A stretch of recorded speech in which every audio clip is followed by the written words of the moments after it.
네, 성경에 답이 있다 하신 예수님, 이 주제로 같이 말씀 생각해 보겠습니다.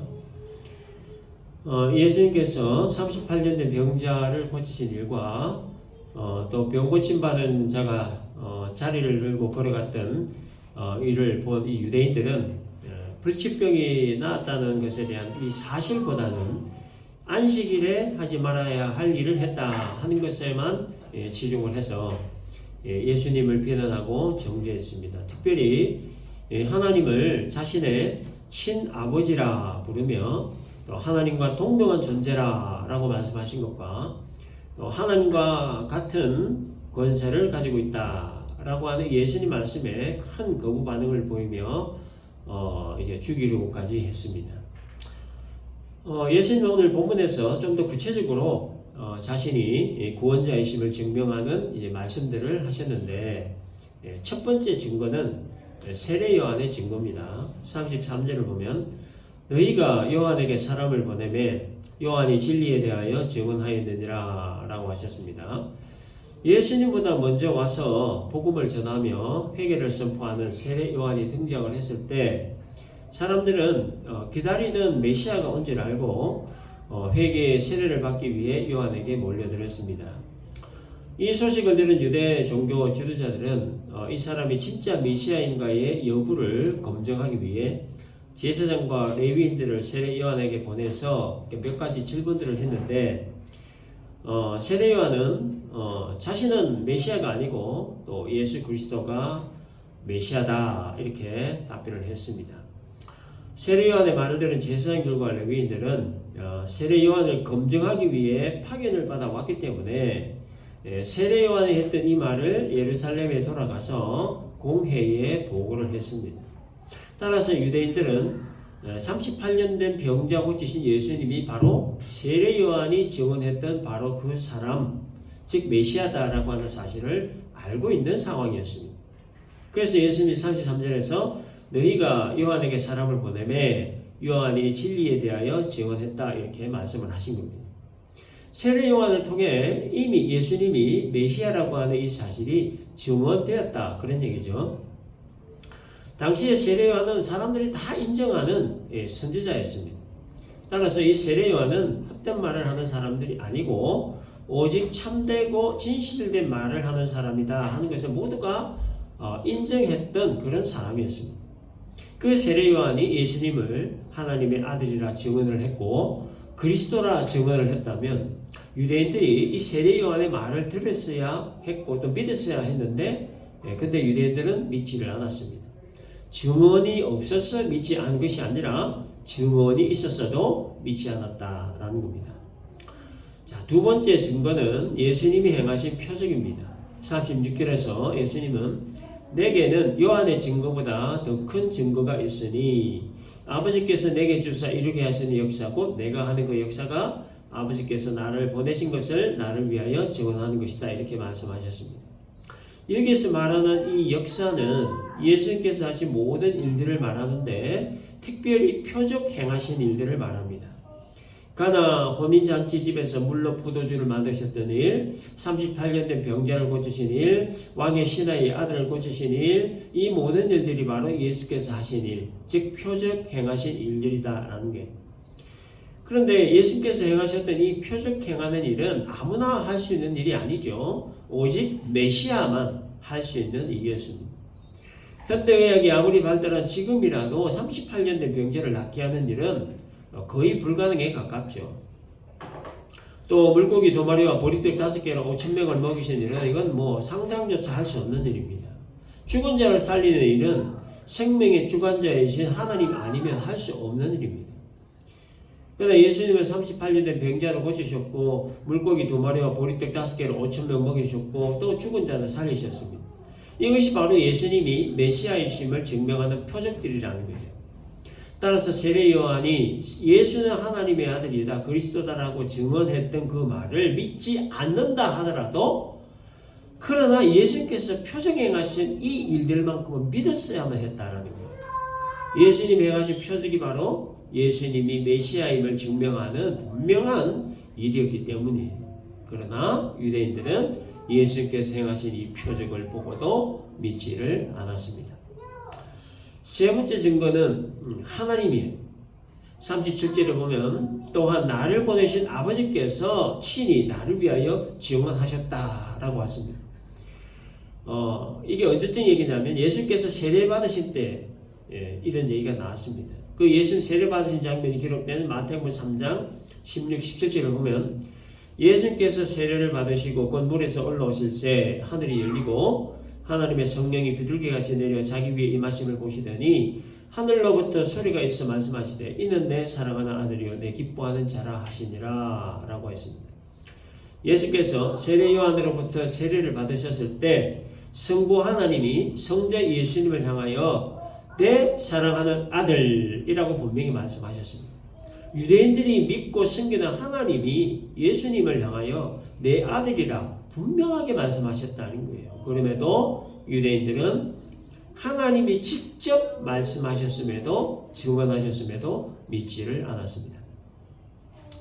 왜 유대인들은 하나님이 증언하신 예수님을 믿지 않고 인정하지 않았을까? 그 이유에 대해 38절을 보면 그 말씀이 너희 속에 거하지 아니하니 라고 하셨어요. 여기서 말하는 말씀은 하나님의 말씀을 말합니다. 따라서 하나님의 말씀이 너희 속에 거하지 아니하니 라고 하는 이 말은 하나님의 말씀을 믿지 않는다 그런 얘기예요. 유대인들이 하나님을 믿고 섬긴다고는 하지만 그리고 하나님이 모세에게 하다라신 율법을 연구하고 보존하고 지킨다라고 자부하지만 그러나 실제적으로는 하나님 말씀을 믿지 않았다. 이게 예수님께서 내리신 정의예요. 그래서 하나님의 내 아들이라고 지명하신 그 예수님 안 믿은 겁니다. 세례 요한의 증언도 안 믿고 예수님이 직접 행하신 표적들을 보고서도 안 믿고 그리고 하나님이 직접 말씀하셔도 안 믿고 그렇다면 유대인들은 무엇을 믿었느냐? 유대인들은 자기들 스스로 만든 율법들, 장로의 유전들 이런 것들을 믿었습니다. 마태복음 15장에 보면 예수님 제자들이 손 안 씻고 떡 먹는 장면을 본 바리새인과 서기관들이 왜 당신의 제자들이 장로들의 전통을 범하느냐 하면서 비난을 했습니다.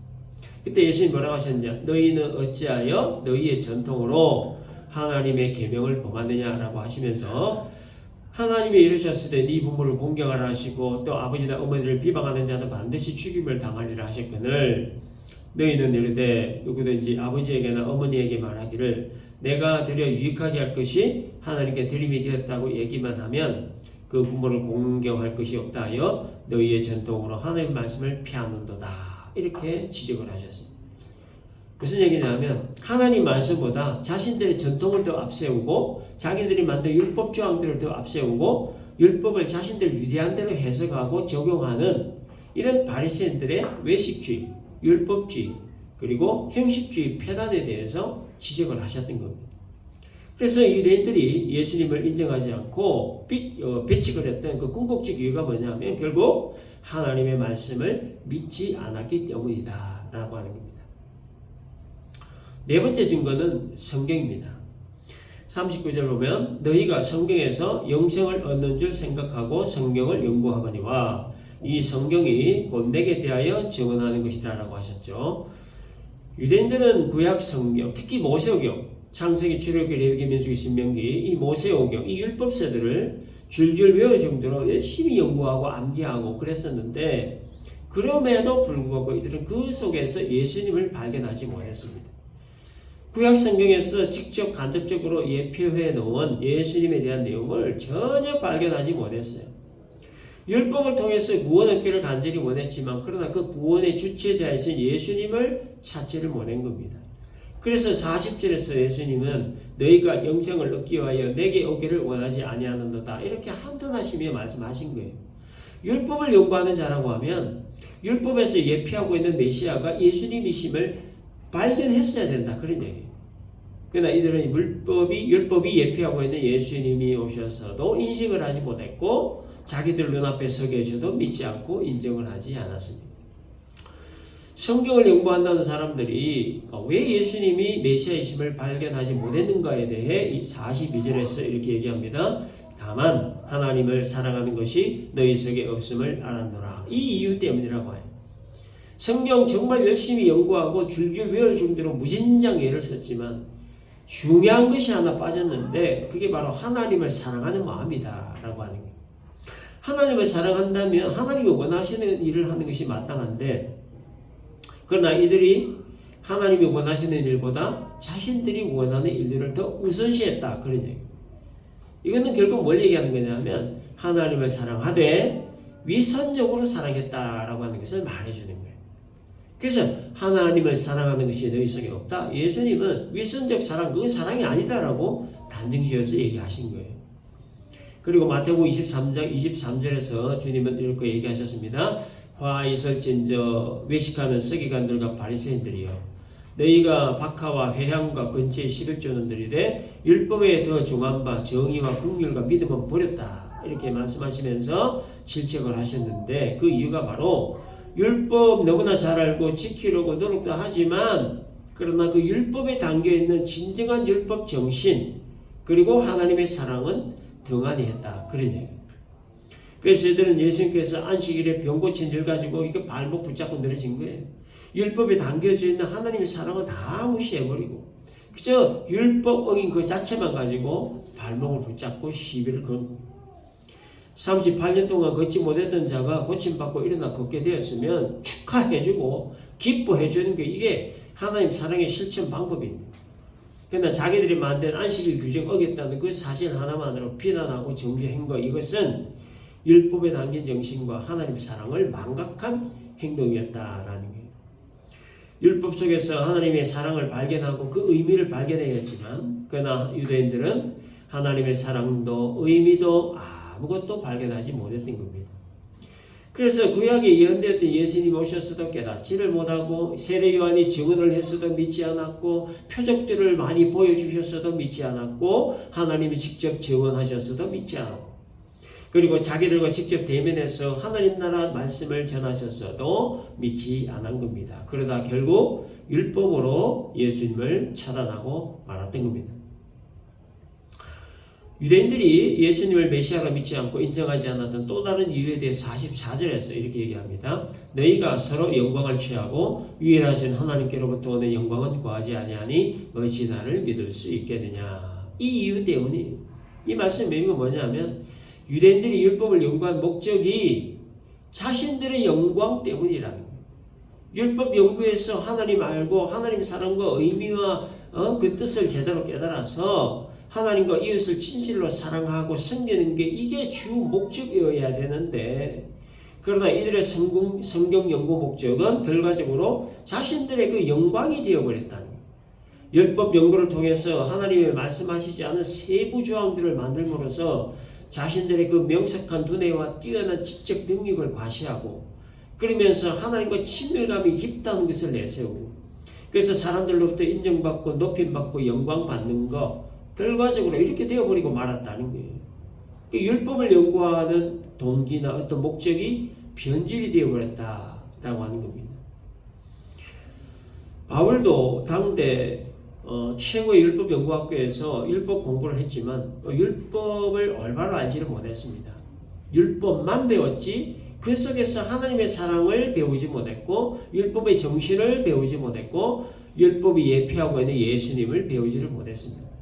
그래서 바울은 예수님 만나 전까지 철저한 율법주의자로서 율법을 어기고 사형당한 예수 믿고 따르는 자들을 그렇게 핍박을 하고 교회를 박해를 한 겁니다.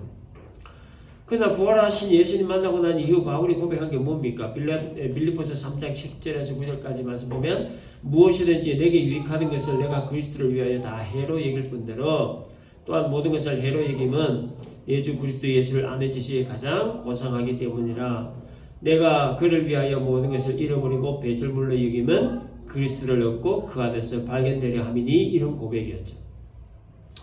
자기가 공부했던 그 모든 것들을 다 해로 여겼다고 합니다. 배설물로 여겼다고 합니다. 왜냐? 율법에서 예수님을 발견하지 못했기 때문이라. 성경을 통해서 예수님을 발견하지 못하면 그 성경 지식은 다 배설물이라고 하는 뜻이에요. 따라서 율법이 예표하고 있는 예수님을 발견하지 못하면 그동안의 시간과 노력과 학문은 전부 다 해약된 것이고 배설물과 같은 것이라고 바울은 고백을 한 겁니다. 그러나 다른 유대인들은 여전히 이 율법주의에 빠져서 눈앞에 서 있는 예수님을 보고도 깨닫지 못했습니다. 그저 자신들의 그 이름과 영광에 도취되어 있는 상태였기 때문입니다. 그래서 44절에서 예수님은 너희가 서로 영광을 취하고 유일하신 하나님께로부터는 영광을 구하지 아니한다. 그러니 어찌 나를 믿을 수 있겠느냐라고 하는 거예요. 이 유대인들의 잘못된 율법 연구의 동기, 잘못된 율법 연구 목적, 그로 인한 형식주의, 외식주의에 대해서 지적을 하신 거예요. 그리고 46절에 모세를 믿었더라면 또 나를 믿었으리니 이는 그가 내게 대하여 기록하였다라고 이렇게 말씀합니다. 여기 이 모세는 이스라엘 백성들을 출애굽시켰던 모세라고 하는 한 인물을 지칭하기보다는 모세가 기록한 모세 오경 및 구약 성경 전체를 의미하는, 상징하는 겁니다. 그래서 유대인들은 하나님으로부터 직접 율법을 하달받은 모세를 가장 존경했죠. 그 존경하는 모세가 하나님께 하달받은 그 율법에 장차 메시아가 세상에 오셔서 속죄 제물이 될 것이고, 그 속죄 제물이 바로 어린 양이신 예수님이라고 하는 것이 예표적으로 이렇게 기록되어 있는데, 근데 이 유대인들은 그 존경하는 모세가 율법에 예표적으로 기록했던 그 메시아가 지금 자기들과 말씀하고 있는 예수님인 것을 인식조차 하지 못하고 또 믿지를 않았다는. 그래서 47절에서 예수님이 그의 글도 믿지 아니하거든 어찌 내 말을 믿겠느냐 이렇게 반문을 하신 겁니다. 유대인들이 가장 존경하는 모세 율법서를 믿는다면 그 율법서에 예표적으로 기록되어 있는 어린 양 예수를 믿는 것이 당연함에도 불구하고 이들이 예수를 믿지 않았다라고 하는 것은 결국 모세의 율법서도 믿지 않았다라고 하는 것이 예수님이 내린 결론입니다. 모세의 율법서뿐만 아니라 구약의 많은 선지자들이 예언한 다른 구약 성경에서도 그 중심 내용이 전부 다 예수님께로 다 이렇게 맞춰져 있지만 유대인들은 예수님을 발견하지 못했습니다. 그 이유가 바로 자신들의 영광을 취하려는 목적으로 인해 성경을 보는 눈이 가려졌기 때문에 메시아신 예수님을 발견할 수 없었다라는 겁니다. 유대인들은 예수님이 메시아라고 하는 사실에 대한 뭔가 증거가 없어서 믿지 못한 거 아니었습니다. 증거할 만한 증거는 만족할 만큼 많이 있었어요. 오늘 이 본문에서만 해도 4개의 증거가 있었어요. 세례요한이 예수님을 세상죄를 지우고 가는 어린 양으로 증거했던 것, 예수님께서 행하신 그 어떤 표적들, 하나님이 예수님을 향해서 내 아들이라고 하신 것, 그리고 성경 자체가 예수님을 증거하고 있다는 것. 이 외에 다른 어떤 더 증거가 필요하겠습니까? 그럼에도 불구하고 유대인들은 끝까지 믿지 않고 끝까지 배척하고 끝까지 결국은 처형을 했습니다. 그 이유가 바로 하나님을 사랑하는 진실한 마음이 이들에게 없었기 때문이고, 그리고 율법을 연구하는 동기와 목적이 잘못되었기 때문이다. 이것이 예수님이 내린 결론입니다.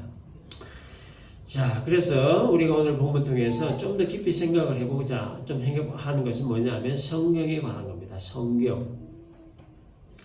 성경은 어떤 책이고, 또 성경의 주인공은 누구이고, 성경의 주제는 무엇이고, 성경의 목적은 무엇인가 라고 하는 겁니다.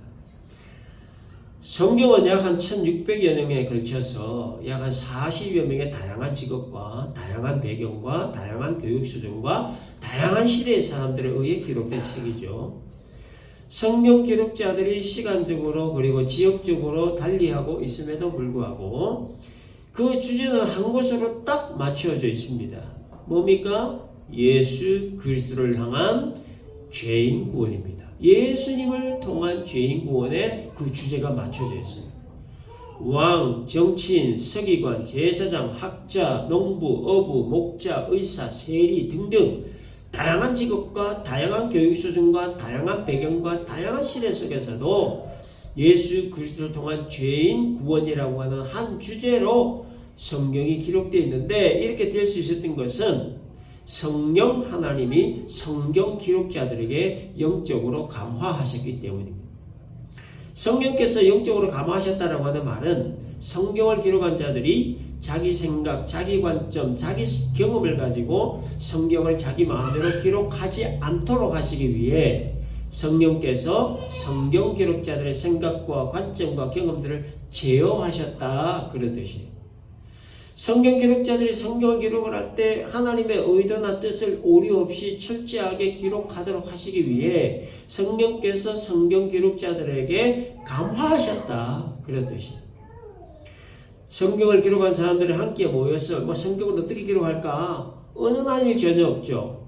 직업이나 배경이나 교육 수준이 완전히 다른 사람들이 다른 시대, 다른 장소에서 기록을 했지만 그 주제가 예수 그리스도를 통한 죄인 구원이라고 하는 한 주제로 통일이 된 것은 40여 명의 성경 기록자들에게 성경을 기록하게 하신 분이 한 분이다 하는 것을 말하고 그분이 바로 성령 하나님이다 라고 하는 거예요.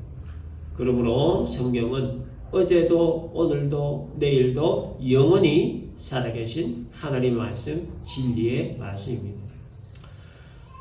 하나님이 기록자들을 통해서 성경을 기록하게 하신 목적은 그런 뭐냐? 그 목적에 대해서 요한복음 20장 31절에서 이렇게 얘기합니다.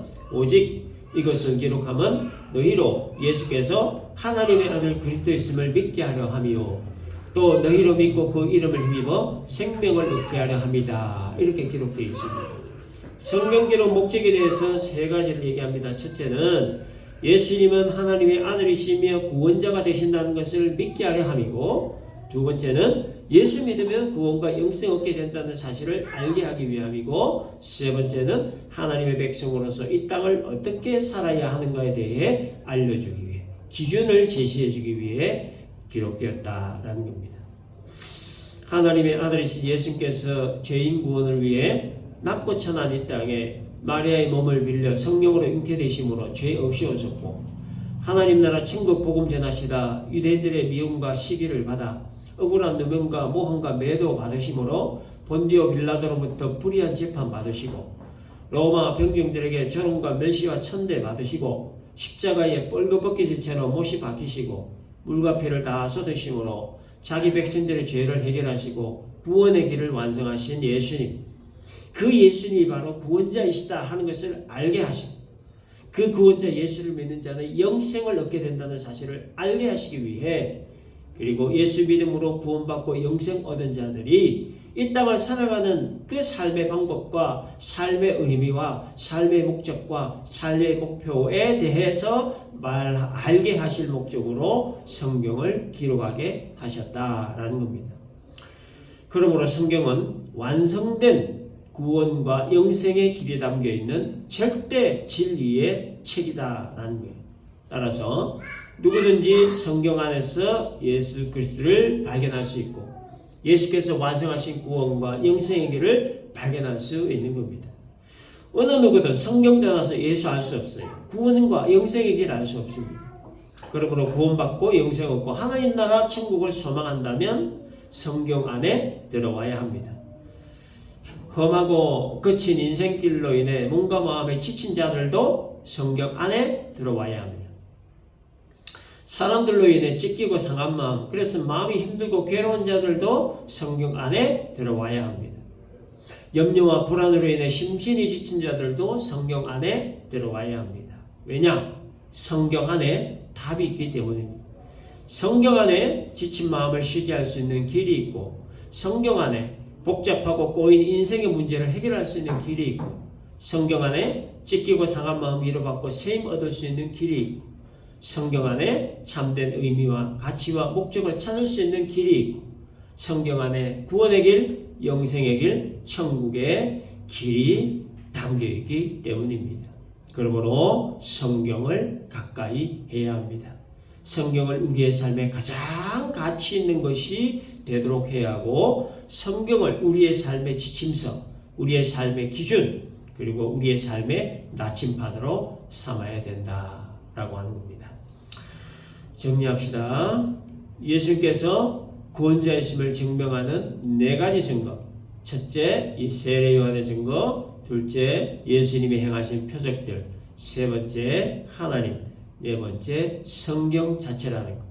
성경 기록 목적. 첫째, 예수님이 구원자이심을 믿게 하는 것. 두 번째, 예수 믿으면 구원과 영생 얻게 된다는 사실을 알게 하는 것. 세 번째, 하나님 나라 백성으로서 이 땅을 어떻게 살아야 하는가에 대해 알려주기 위함이라는 것. 오늘의 이 말씀들 우리가 잘 기억을 하고 성경을 우리의 삶에 가장 가치 있는 것으로, 그리고 성경을 우리의 삶의 지침서, 우리의 삶의 기준, 그리고 삶의 나침반으로 삼음으로 말미암아 성경 안에서 예수 그리스도를 발견하고 만나는 은혜. 그래서 인생의 참된 의미와 인생의 참된 가치와 그리고 인생의 참된 목적과 목표가 분명하게 세워져 있는 그런 우리의 삶이 되기를 주님의 이름으로 축원합니다.